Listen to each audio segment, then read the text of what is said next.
First time I played Thor, I was like, shirt off, no worries. We're talking 11 years of transformations, not only for Chris Hemsworth, but for every character throughout the entire Thor franchise. We'll be discussing Natalie Portman's insane workout routine, Tessa Thompson's mealtime secrets, and Christian Bale's 5-hour-long makeup process. Number 1. Natalie Portman is definitely no stranger to intense transformations. She's done training regimens over 40 hours a week in preparation for Black Swan, so of course, Thor Love and Thunder would be no different. To become Mighty Thor, the only thing requested of her was to get as big as possible and eat as much as possible. There are a lot of protein shakes, like too many, and I don't want to have them anymore. Natalie found herself getting a little annoyed at one particular vegetable that kept getting served at every meal. It was like breakfast, lunch, and dinner would have asparagus in it. Is that the only thing that's available right now? Fun fact, that was a request from her co-star Tessa Thompson, because asparagus really helped the muscles pop. I was like, hot tip, Tessa. So like now I won't complain about that. Number 2. Speaking of Tessa, she definitely didn't get off easy when it came to transforming into her character, Valkyrie. Right before heading off to Australia to film Thor, she was finishing up her role as Josie in the film Annihilation. I had to start training for Thor while we were making Annihilation. One of the big areas of training was all the swords work. Not only did she have to master her sword, but she was also trained by Reginald Brantley, who is actually known for training bodybuilding competitors. We're talking an intense amount of cardio and weightlifting. It seems like this would be pretty grueling work for anyone, but Tessa actually loved it. Especially after coming out of a period of being on the couch a lot, to just feel better in my body, frankly. Number 3. Chris Hemsworth has been training for Thor for over a decade now, so bulking up has become pretty natural for him. On his own, he loves working out. It's actually become a bit of an addiction for him, but he describes bulking up to Thor size as pretty brutal on his body. In an interview with Center, one of Chris's trainers speaks up about his routine, noting that the actor had to consume a massive 4,500 calories a day in order to fuel his guntastic transformation. That's up to 6 meals a day. Even Chris's stunt double, Bobby Holland, had to gain over 20 pounds of lean muscle in under 10 weeks to convincingly play Thor's double. Number 4. Christian Bale's career has seen a plethora of insane transformations. His process for turning into Gorr the God Butcher has less to do with him bulking up or eating veggies, but more so the incredibly talented makeup team behind the look. He spends 4 hours in the makeup chair at the beginning of the day and over an hour and a half at the end. It ain't just me, it's Adam and it's Emily and it's Carla as well, who bust their ass creating this look. Number 5.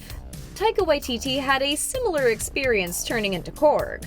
Being taken seriously as a director when you're wearing freckle pajamas is not easy. But, of course, being the director adds a bit of comedic element to it. And you got these dots all over your face and stuff, and you know, it's the most emasculating experience. Though Taika is used to acting in his own films, he purposely made his scenes in the Thor franchise as simple as possible, so he could just enjoy playing the role without a ton of pressure on his shoulders.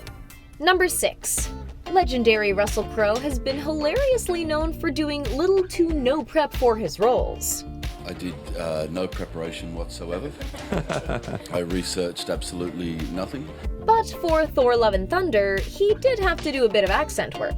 Taika Waititi spoke with Insider about Russell Crowe's journey of transforming into Zeus. We actually talked at length about the accent.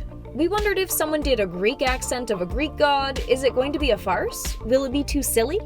Russell was very much wanting it to be Greek, but I wasn't sure, so we ended up doing 2 versions of every take with Russell, one in a Greek accent and then another in a British accent. Number 7. Also known as the Incredible Hulk. Now, Mark's transformation is quite a bit different than the other actors, mostly because his character is completely animated. And they put black dots in specific places all over my face. He also has a camera attached to his head that records all of his facial expressions. So my makeup process really is where they record me doing a bunch of different motions. In the first 2 Thor movies, Mark had to do every single one of his scenes by himself weeks before the actors even stepped foot on set. But in Ragnarok, the technology advanced in a way where he didn't have to do that anymore. And that makes a world of difference, you know. We can improvise whole scenes together now and they could capture all that. Number 8. This wasn't your average transformation. What? Jeff Goldblum's transition into the Grandmaster for Thor Ragnarok is not exactly the protein shake road like his co-star Natalie Portman, but more of a makeup experimentation. We camera tested something that they'd sewn up. They said, let's do something else. Not only was Jeff part of the initial conversation about his character's look, but he also got to vote on things he liked or disliked. We changed that costume, and then they had masterful hair people. I think they did my hair in 8 different ways. He was super flexible about the whole process and didn't complain once.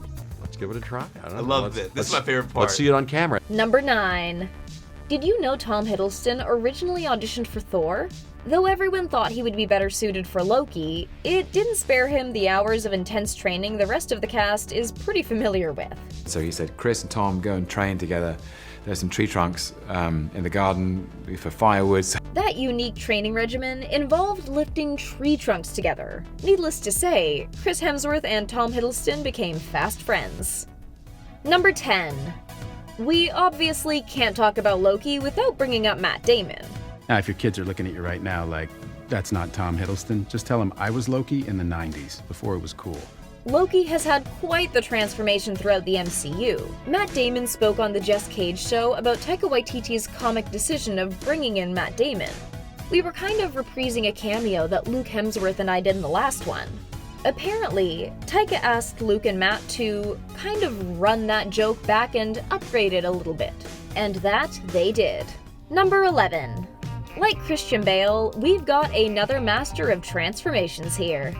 Not only does she get to wear these super stylish, as Taika Waititi put it, freckle pajamas for all the CGI shots, but she also got her own practical Hela helmet. I think we nailed it. When I first saw it on her walking around the studio, it was pretty impressive. Cate Blanchett was also pretty heavily involved in Hela's regular day-to-day look. And I was saying, well, she can't wear that all the time. What's it like when she doesn't have it on? They let us have a bit of free reign with that. Number 12. Now this was worth waiting for. Marvel fans had been dying to see Scourge the Executioner face off against Thor long before Ragnarok came out. So when Karl Urban teased a little bit about his new look for the film, it was definitely a big deal. He even shared a picture on Twitter thanking Taika Waititi for his new clean-shaven look. We've got hours of time in the makeup chair, incredible practical and visual effects, and an insane amount of protein shakes. Who do you think had the most intense transformation in the Thor franchise?